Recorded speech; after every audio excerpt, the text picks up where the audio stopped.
Okay, so it is May 7th, and Dad is out planting beans right now.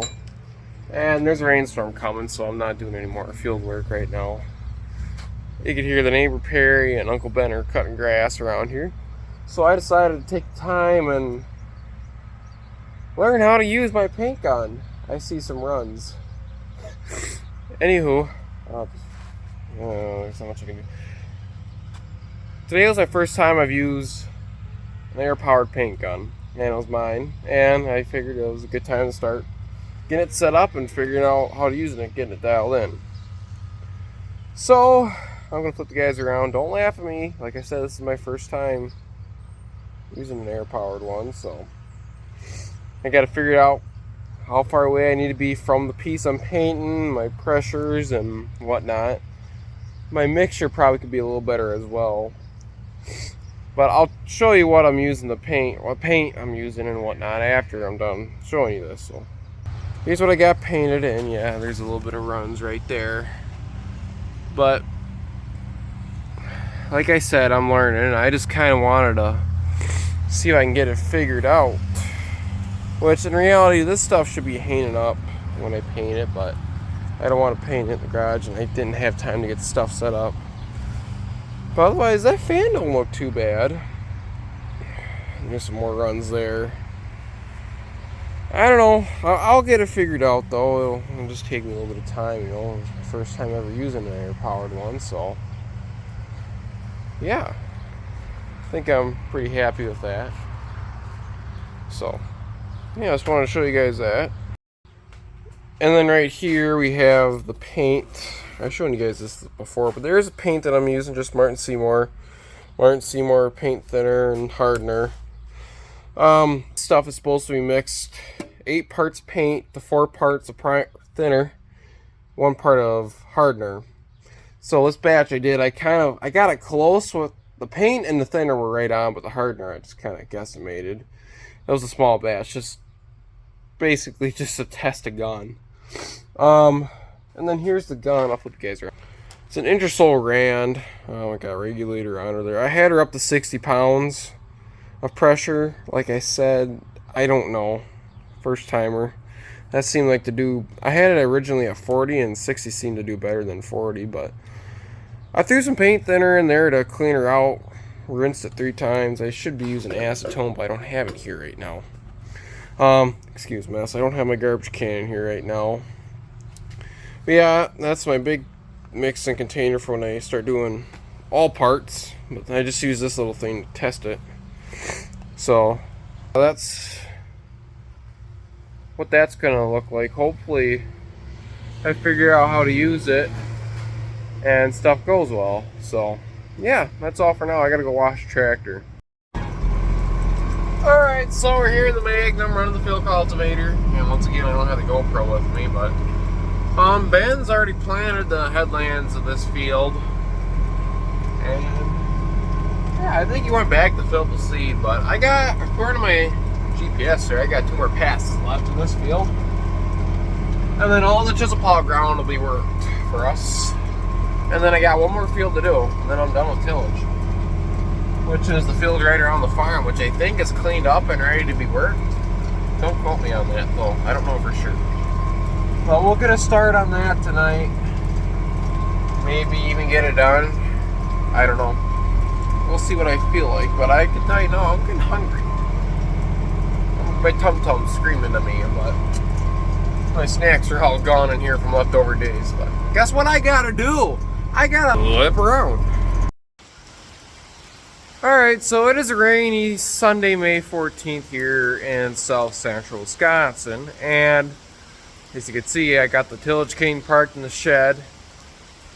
And planter's parked over there. We're done planting corn for now. You can see my breath. Weather got cold again. It's in the 50s right now, but it just feels colder than that. It's a cold rain too, so that makes it worse. But I just got done doing some equipment shuffling around here, trying to get stuff packed in the shed again.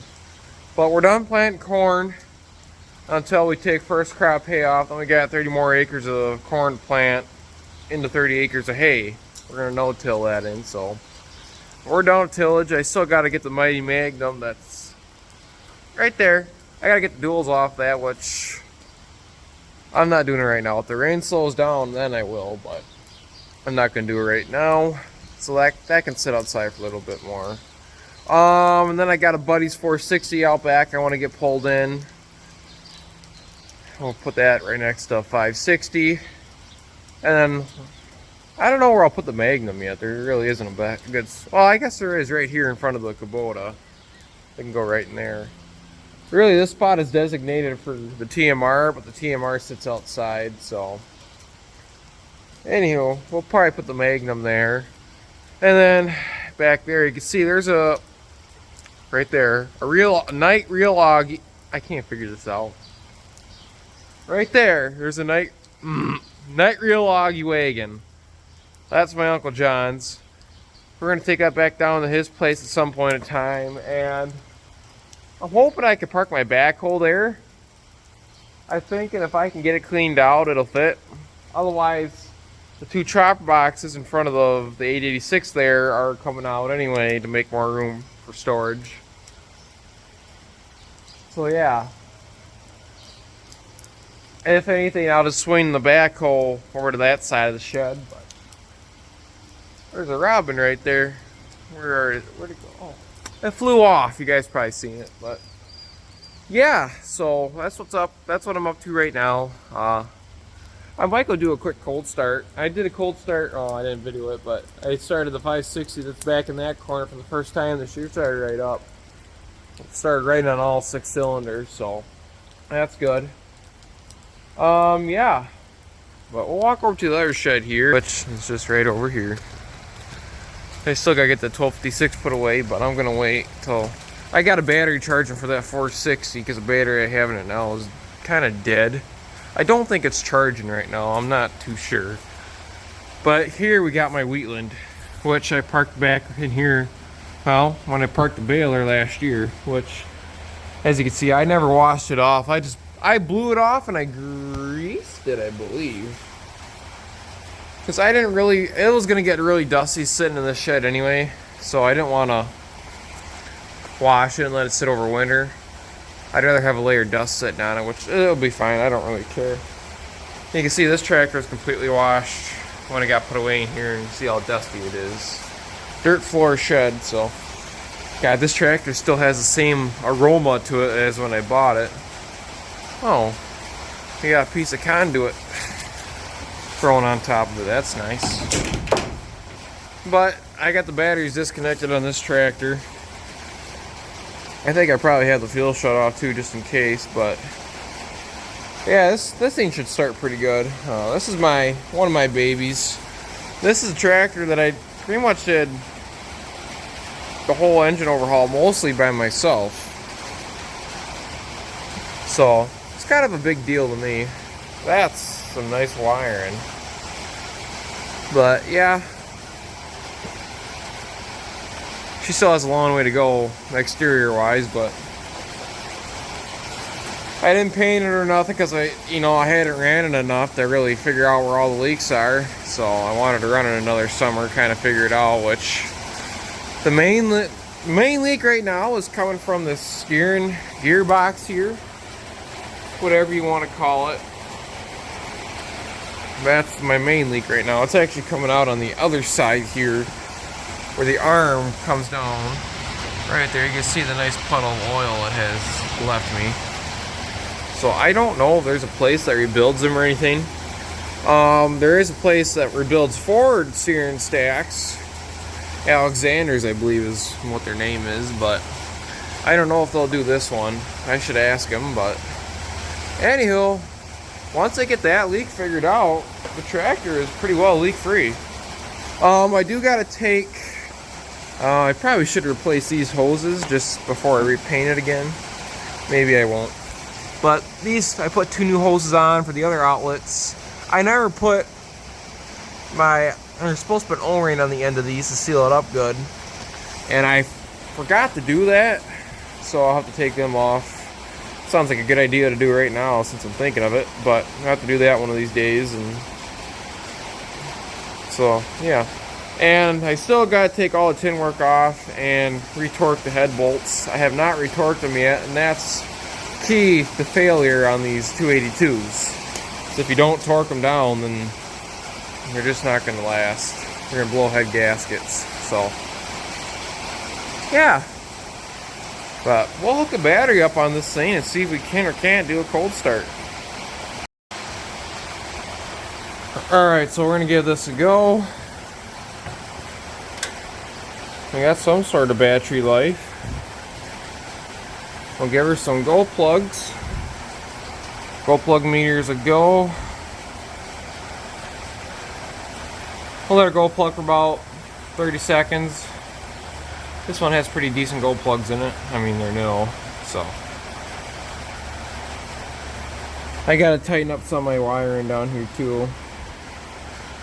At the time, I was more concerned about getting it running and get the leaks fixed.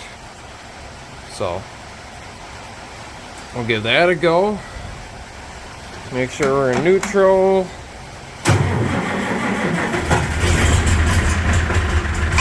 Roll plug her some more.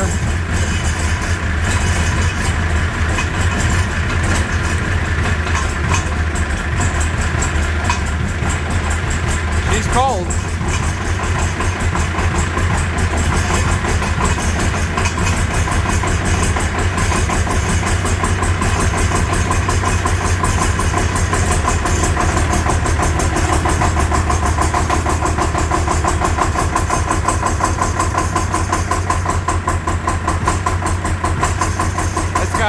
This one's got a hard diesel knock or whatever reason, so it clears up.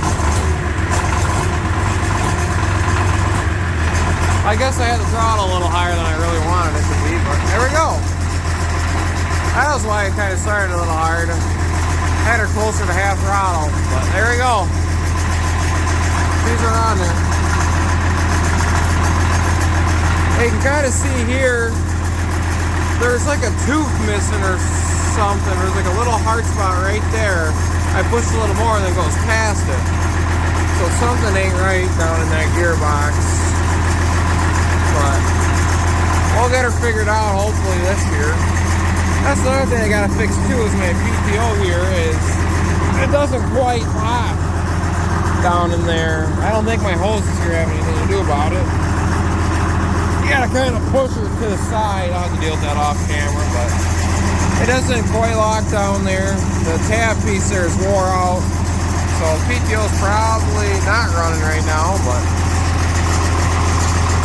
that oil pressure gauge is a little bit off. It's got better oil pressure than that, I would hope. I know it does actually. Yeah, she's a good runner.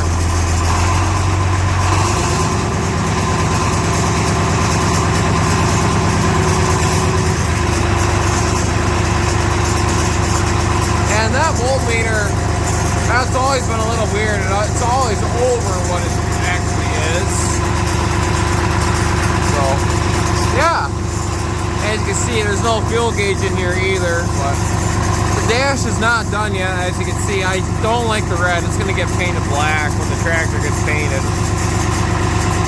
So we'll let her run for a little while here and kind of just run.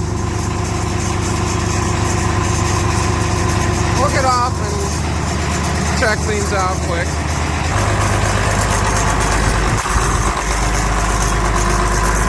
Sounds good. We cleared up pretty good. Still got a little bit of smoke, but it's still warm enough.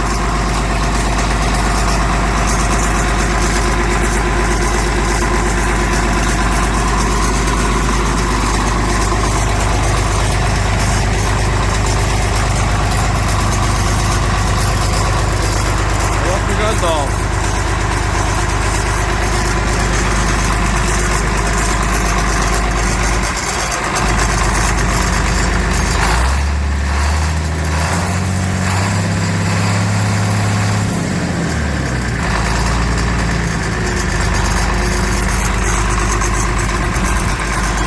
Yep, she's a good runner.